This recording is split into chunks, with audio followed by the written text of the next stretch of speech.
Zdravo, dragi ribe, dobrodošli u vaš horoskop za 2025. godinu. Kako divan period za znak riba. Znači, ovo je period velikih promjena, transformacija, imajući u vidu da je vaš vladar Jupiter. Ovo je period transformacije na bolje. Dakle, početak jednog perioda od narednih 28 godina. Vidjet ćete već od januara da će vam krenuti sasvim drugačije, jedna sasvim nova energija, drugačija, imajući u vidu da se severni mesečev čvor seli u znak riba, a južni mesečev čvor se nalazi u znaku device. Šta to sve konkretno znači? Kasnije ću vam objasniti, na početku ću reći najbitnije stvari. Kada je reč o ljubavi, drage ribe, ukoliko ste same u narednom periodu od godinu i po, postoji mogućnost da ćete ući u jednu ozbiljnu vezu. Ribe su veoma iskrene i ribe su intuitivne, oni doživljavaju ljubav na jedan dublji način i osjećaju dublju povezanost sa svojim emotivnim partnerom i u ovom narednom periodu upravo takve će veze opstati. Ukoliko vi ste trenutno u vezi pa niste sigurni kako će biti, šta će biti, samo iskrene veze će u narednom periodu opstati. Postoji mogućnost nekih izvesnih turbulencija do aprila meseca kada govorimo dakle o ljubavi. Definitivno stabilniji period jeste tokom leta kada ćete u potpunosti znati na čemu ste kada govorimo o vašoj vezi, odnosno braku. Kada je reč o zdravlju, zdravlje će u ovom periodu biti dobro, a kada je reč o poslu, drage ribe, zaista period kada postoji mogućnost da ćete napredovati, period velikih, lijepih promjena i jedan nivo više u odnosu na nešto što se dešavalo u prethodnih godina, prosto nećete moći sebi da prepoznate. Dakle, jedan novi početak jednog novog ciklusa od 28 godina.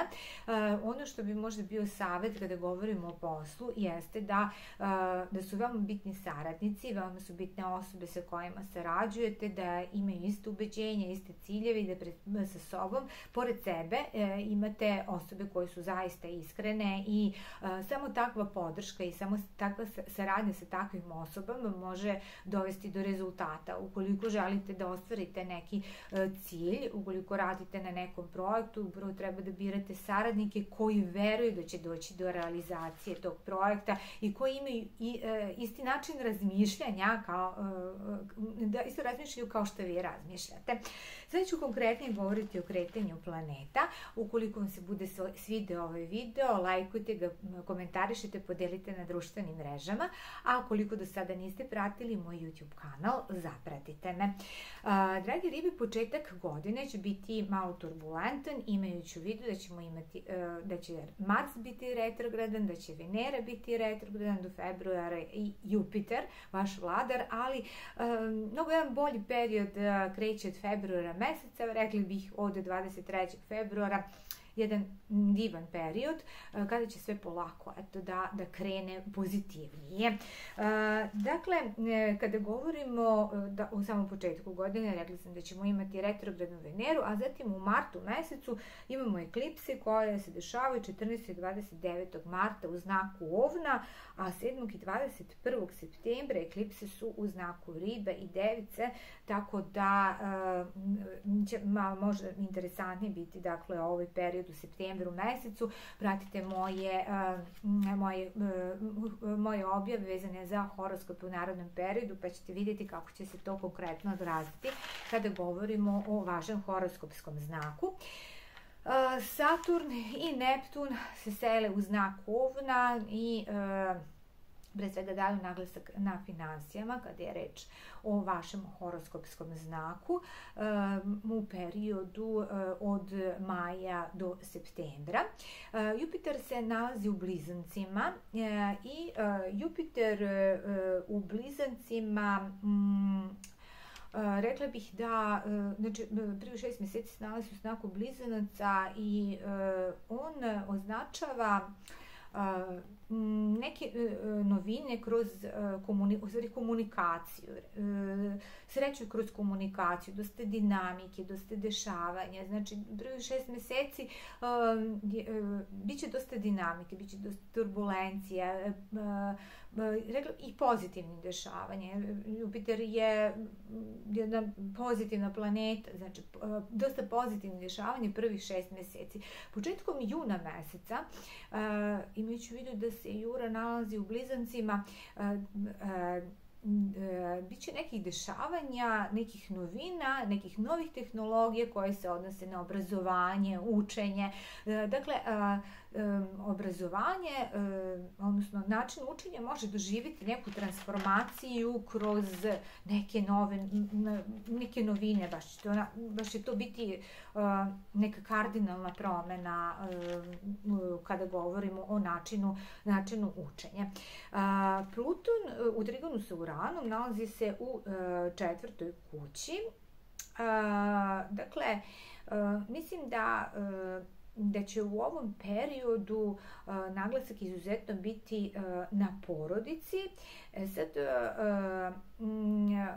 možda ćete u ovom periodu nešto nastojati da renovirate, da nešto promenite, naročito od 8. jula do 8. novembra. Možda će postojati i neki problem vezano za roditelje, imajući u vidu da je naglasak na 4. kući.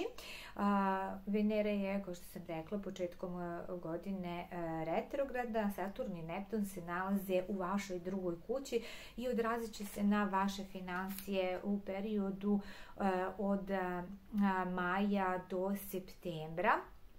Naglasak će biti na finansijama. Ukoliko ste vi do sada vredno sticali novac, ukoliko ste možda nastojali nešto da uštedite, znači ukoliko ste pametno ulagali novac, prosperitet će biti vidljiv u tom periodu. Ukoliko ste pak trošili više nego što ste zarađivali, također ćete u tom periodu to malo više osjetiti. Jupiter se nalazi u 4. kući do 10. juna, zatim ulazi u vašu 5. kuću. Kada Jupiter uđe u vašu 5. kuću od juna meseca, donosi sreću u ljubavi, romansu, neko putovanje sa voljenom osobom, lepe trenutke sa decom, ali može dovesti i do proširenja porodice, tako da postoji mogućnost da ukoliko planirate proširenje porodice, evo jedan divan period od juna meseca. Mislim da je definitivno naglasak na 1. i 5. kući u narednom periodu.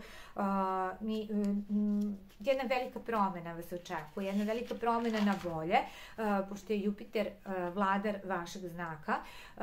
Dakle, doneće vam mnogo komunikacije, mnogo pozitivne komunikacije, ovaj period kada vas očekuju unapređenja, a od juna meseca postoji mogućnost da ukoliko ste razmišljali o proširenju porodice, da u tom periodu to i realizujete, ili također može značiti veliku sreću kroz decu od juna meseca, možda saznate neke lepe stvari koje su vezane za vašu decu, ili pošto je 5. kuća projekata, moguće da ćete imati dosta uspeha kroz neke projekte na kojima radite. Dakle, drage ribe, ovo je bio ukratko vaš horoskop za 2025. godinu. Ja vam želim sve najlepše i vidimo se uskoro.